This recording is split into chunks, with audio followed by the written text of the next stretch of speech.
था। तो माना जा रहा है कि कोई बड़ी डील हुई है और केसीआर शराब घोटाले में अपनी बेटी का नाम आने के बाद नरम पड़े हैं बीजेपी को लेकर और अब बीजेपी के साथ खड़े दिख रहे हैं। लेकिन अब बीजेपी के साथ आने से उनको क्या लाभ और नुकसान होगा चुनाव में, ये देखना दिलचस्प होगा। नमस्कार, सिटी पोस्ट में आपका स्वागत है। मैं हूं श्रीकांत प्रत्युष। 2024 में लोकसभा चुनाव होना है, लेकिन बिहार के मुख्यमंत्री नीतीश कुमार तो ये भी संकेत दे चुके हैं कि चुनाव तय समय से पहले भी हो सकता है। यानी 4-5 राज्यों के जो विधानसभा के चुनाव होने हैं उसके साथ ही लोकसभा का चुनाव भी मोदी सरकार करवा सकती है और ये तो सरकार के हाथ में फैसला है। तेजस्वी यादव भी कह चुके हैं। तो मान कर चलिए कि चुनाव तय समय से पहले भी हो सकता है और शायद इसी बात को ध्यान में रखते हुए चुनाव की तैयारी में बीजेपी भी जुटी हुई है और विपक्ष के तमाम दल जुट गए हैं। विपक्षी एकता की बैठक भी पहली हो चुकी है और दूसरी बैठक की तारीख भी तय हो गई है, 10 से 12 जुलाई को शिमला में होगी। लेकिन बीजेपी भी चुपचाप नहीं बैठी है। बीजेपी को भी पता है कि विपक्ष जब गोलबंद होगा और उसके खिलाफ एक उम्मीदवार खड़ा करेगा तो उसकी चुनौती बढ़ेगी। तो बीजेपी ने भी क्षेत्रीय दलों को अपने पाले में करना शुरू कर दिया है। बिहार में विपक्षी एकता की बैठक के ठीक कुछ दिन पहले जीतन राम मांझी को बीजेपी ने मिला लिया। उपेंद्र कुशवाहा पहले से बीजेपी के साथ खड़े दिख रहे हैं। चिराग पासवान, मुकेश सहनी बीजेपी के साथ खड़े दिख रहे हैं।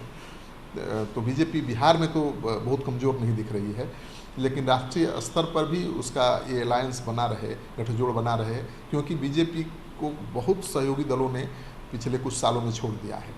तो बीजेपी हर जगह थोड़ा अलग थलग दिखाई दे रही है, हालांकि उसकी ताकत अभी बहुत कम नहीं हुई है।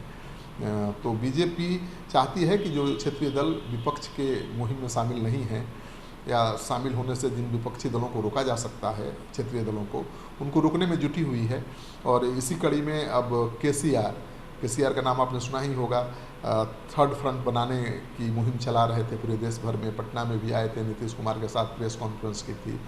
अब वो केसीआर बीजेपी के करीब जाते हुए दिख रहे हैं और मणिपुर की स्थिति पर बुलाई गई जो सर्वदलीय बैठक थी केंद्र सरकार की, उसमें केसीआर की पार्टी के नेताओं ने भाग लिया और खबर है कि बीआरएस की ओर से यानी केसीआर की पार्टी की तरफ से वरिष्ठ नेता पूर्व सांसद बी विनोद मीटिंग में शामिल हुए थे।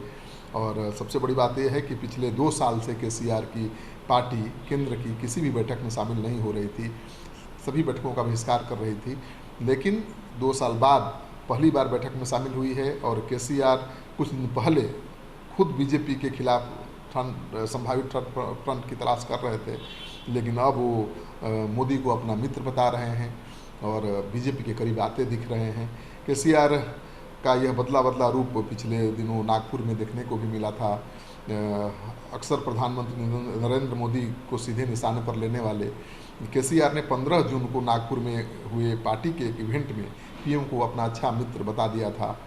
और शुक्रवार को जब पटना में विपक्ष की बैठक चल रही थी तब केसीआर के बेटे तेलंगाना के मंत्री बेटी रामा राव 2 दिन के दौरे पर दिल्ली में थे